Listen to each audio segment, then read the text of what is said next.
Function of stomata. Stomata are openings that allow carbon dioxide to diffuse into the leaf and oxygen to diffuse out. Simply put, they enable the intake of carbon dioxide for photosynthesis. When the leaf is actively carrying out photosynthesis, the carbon dioxide within the leaf is rapidly used up as it is converted into glucose. Hence, the concentration of carbon dioxide in the leaf becomes lower than that of the surrounding air. As a result, CO2 molecules in the surrounding air diffuse down a concentration gradient into the air spaces of the leaf through the main character stomata.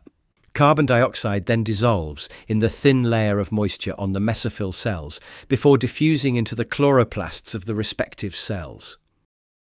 The structure of guard cells is more of an FYI, meaning Cambridge exams are unlikely to ask about it. However, it is good to know as it helps to understand the mechanism behind the opening and closing of stomata.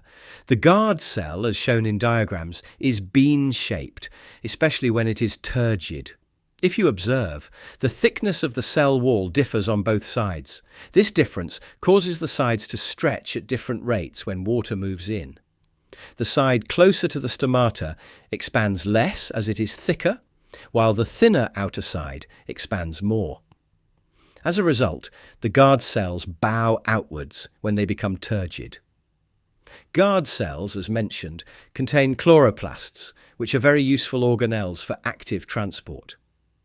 In the light. Usually, stomata open in the presence of light. Starting from a closed position, for example, just before sunrise, the stomata are closed. When exposed to light, the plant undergoes photosynthesis and obtains energy, which can be used for active transport. Guard cells begin pumping ions into their cytoplasm through active transport. This decreases their water potential, causing the guard cells to have a lower water potential than the surrounding cells. Water molecules then move into the guard cells via osmosis, causing them to become turgid. The guard cells bow apart from each other, enlarging the stomata opening.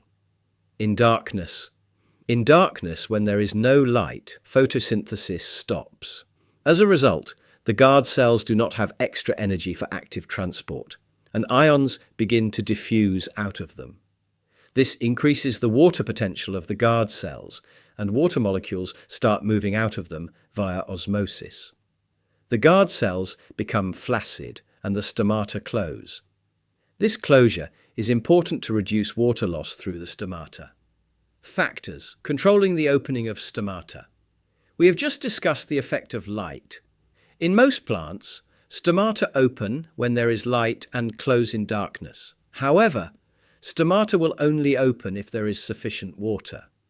Since the opening of stomata results in water loss, similar to opening your mouth and experiencing saliva evaporation, the stomata close when there is insufficient water, and the guard cells become flaccid. Lastly, as an FYI, the opening of stomata is sensitive to the surrounding carbon dioxide concentration. When the surrounding carbon dioxide level is low, stomata open to increase the rate of carbon dioxide diffusion into the leaf.